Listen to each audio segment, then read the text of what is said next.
സമ്പർദ്ദ ഈ വീട്ടിലില്ലാത്തൊരു സാഹചര്യത്തെക്കുറിച്ച് ആലോചിക്കാൻ പോലും തൽക്കാലം നമുക്ക് പറ്റില്ല. അങ്ങനെ വന്ന ഓള്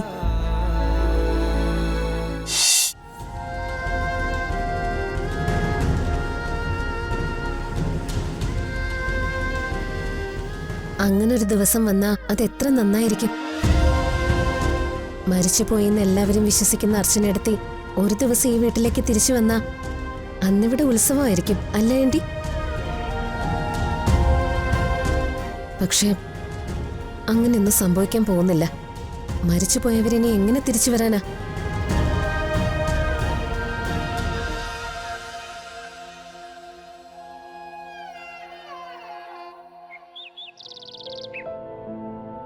അച്ഛമ്മയുടെ പൊന്നുമോൾക്ക് ഇപ്പൊ എങ്ങനെയുണ്ട്? കുറവുണ്ട് അച്ഛമ്മേ. മോൾക്ക് കഴിക്കാൻ എന്താ വേണ്ടത്? തൽക്കാലം 2 ദിവസം കൂടി കട്ടിയുള്ള ആഹാരമൊന്നും വേണ്ടെന്നാ ഡോക്ടർ പറഞ്ഞത്. കഞ്ഞി മാത്രം കൊടുത്താൽ മതി. പിന്നെ വല്ല ബ്രെഡോ ബിസ്ക്കറ്റോ അങ്ങനെ എന്തെങ്കിലും കൊടുക്കാം. പിന്നെ കുറച്ചു ദിവസത്തേക്ക് വിസിറ്റേഴ്സിനെ ആരെയും കാണിക്കണ്ടെന്നാണ് ഡോക്ടർ പറഞ്ഞിരിക്കുന്നത്. ചിലപ്പോ ഇൻഫെക്ഷൻ ഉണ്ടാവാനുള്ള സാധ്യതയുണ്ട്. അതുകൊണ്ട് മോളുടെ ഫ്രണ്ട്സ് ആര് വിളിച്ചാലും ഒരാഴ്ച കഴിഞ്ഞ് വന്നാൽ മതിയെന്ന് പറയണം. അച്ഛമ്മ മോൾക്ക് നല്ല പാൽക്കഞ്ഞി ഉണ്ടാക്കി തരാം.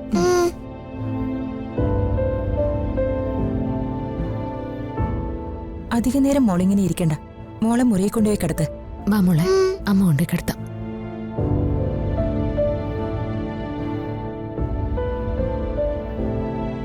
മോനെ, അമ്മയ്ക്ക് മോനോടൊരു കാര്യം പറയാനുണ്ട്. നിന്റെ മുഖത്തെന്തോ ഒരു സന്തോഷമില്ലാത്ത? ആര് പറഞ്ഞു? അമ്മയ്ക്കൊരു തോന്നുന്ന. ഗോകുൽ, അമ്മയ്ക്ക് മാത്രമല്ല എനിക്കും തോന്നി എന്തോ ഒരു വിഷമം നിന്റെ ഉള്ളിലുണ്ടെന്ന്. എന്താ അത്?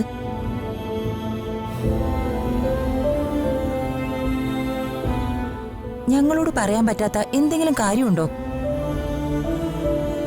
ഇത്രയും വലിയൊരു ആപത്തിൽ നിന്ന് രക്ഷപ്പെട്ട് നമ്മുടെ മോള് തിരിച്ച് വീട്ടിലെത്തിയ ദിവസമല്ലേ?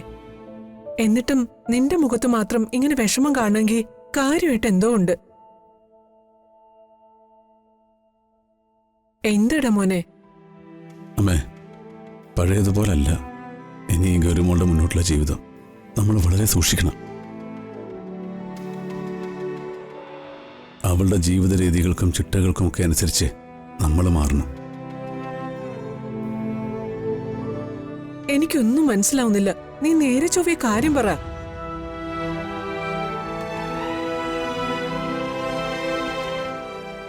ഗൗരിമോളെ നോക്കാൻ നമ്മൾ ഇത്രയും പേരില്ലേ ഇവിടെ? പിന്നെന്താ പ്രശ്നം? എടീ, നോക്കാൻ ഒരുപാട് ആളുകൾ ഉള്ളതുകൊണ്ടൊന്നും കാര്യമില്ല. ഗൗരിമോളുടെ കാര്യങ്ങളെക്കുറിച്ച് ഡോക്ടർ കുറച്ച് നിർദ്ദേശങ്ങൾ തന്നിട്ടുണ്ട്. എന്ത് നിർദ്ദേശം? സാധാരണ എല്ലാ രോഗികളും ഹോസ്പിറ്റലിൽ നിന്ന് ഡിസ്ചാർജ് ചെയ്ത് വീട്ടിലേക്ക് വരുമ്പോ ഡോക്ടർമാര് കുറച്ച് ദിവസത്തേക്ക് സൂക്ഷിക്കണമെന്ന് പറയും. അത് കഴിഞ്ഞ് ചെക്കപ്പിന് വരണമെന്ന് പറയും. അല്ലാതെ അതിൽ കൂടുതൽ എന്താ? അതിൽ കൂടുതലെന്നല്ല, അതിനേക്കാൾ ഒരുപാട് കൂടുതൽ കാര്യങ്ങൾ ശ്രദ്ധിക്കാനുണ്ട്. അതുകൊണ്ടാണ് ഞാൻ നേരത്തെ പറഞ്ഞത്, ഗൗരിമോളുടെ മുന്നോട്ടുള്ള ജീവിതത്തിൽ ഒരുപാട് മാറ്റങ്ങളുണ്ടെന്ന്. എന്തു മാറ്റമായാലും മോളെ നോക്കിയാ പോരെ? മോളെ വെറുതെ നോക്കാനാണെങ്കിൽ അതെല്ലാവർക്കും ചെയ്യാവുന്നതേ ഉള്ളൂ. പക്ഷെ ഇതല്ല.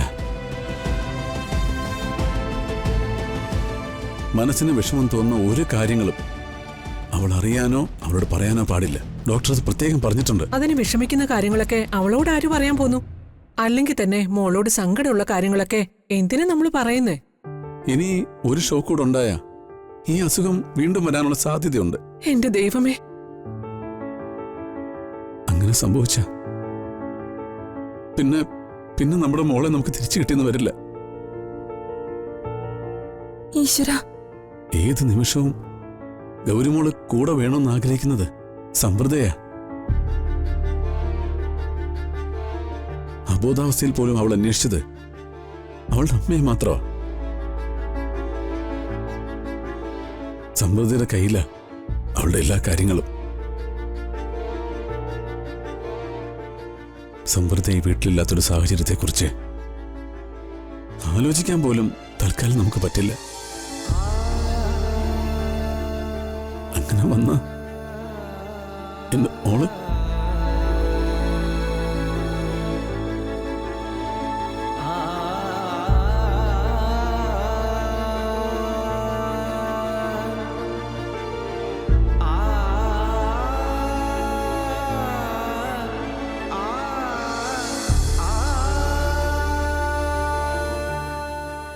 ഗൗരിമോള് ജീവിതത്തിലേക്ക് തിരിച്ചു വന്നു എന്നുള്ള സന്തോഷത്തിൽ നിങ്ങൾ രണ്ടുപേരും മറന്നുപോകാൻ പാടില്ലാത്ത മറ്റൊരു പ്രധാന കാര്യമുണ്ട്. ഗൗരിമോളുടെ മനസ്സിനെ വേദനിപ്പിക്കുന്നതോ അവൾക്ക് ഷോക്ക് ഏൽക്കുന്നതോ ആയ ഒരു കാര്യവും അവൾ അറിയാനോ അവളോട് പറയാനോ പാടില്ല.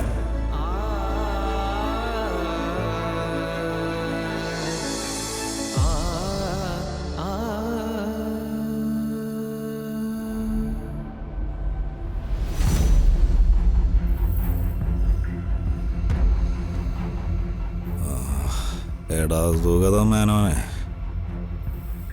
സത്യം പറഞ്ഞാലും ഇല്ലെങ്കിലും നീ തീർന്നടാ.